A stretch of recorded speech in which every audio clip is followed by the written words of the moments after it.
ठाकरेंना अदानी चालत नाही, पण चंगेज मुलतानी चालतो. राज ठाकरेंच्या टीकेला मंत्री नितेश राणेंचं प्रत्युत्तर. तामिळनाडूमधून रसमलाई आली होती, मुंबई महाराष्ट्राची नाही म्हणाला. तुझा काय संबंध?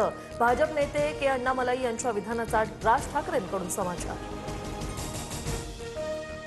ठाकरे बंधू एकत्र आल्याने बाळासाहेब मला आशीर्वाद देतील, मात्र भाऊ बहीण एकत्र आलेत की नाही हे 15 तारखेनंतर कळेल. फडणवीसांचा अजित पवारांसह सुप्रिया सुळेंना टोला. ठाकरे आणि पवार ही दोन नावं पुसण्याचा भाजपचा डाव. तुम्ही मोदींचे बँडवाले आहात, आमचा ब्रँड काय संपवणार? उद्धव ठाकरेंचा भाजपवर घणाघात.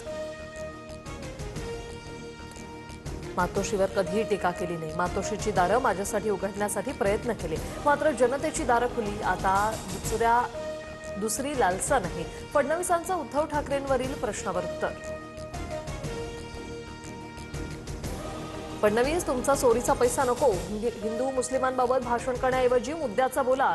चर्चेसाठी वाटलं तर आदित्यला पाठवतो. ठाकरेंचं फडणवीसांना पुन्हा आव्हान. पिंपरी चिंचवड वाहतूक कोंडी मुक्त, खड्डेमुक्त करणार. दोन्ही राष्ट्रवादीच्या जाहीरनाम्यातून वादा. तर घोषणा करायला आपल्या बापाचं काय जातंय? अजित पवारांची आश्वासनं पूर्ण होणार नाही. फडणवीसांचं टीकास्त्र.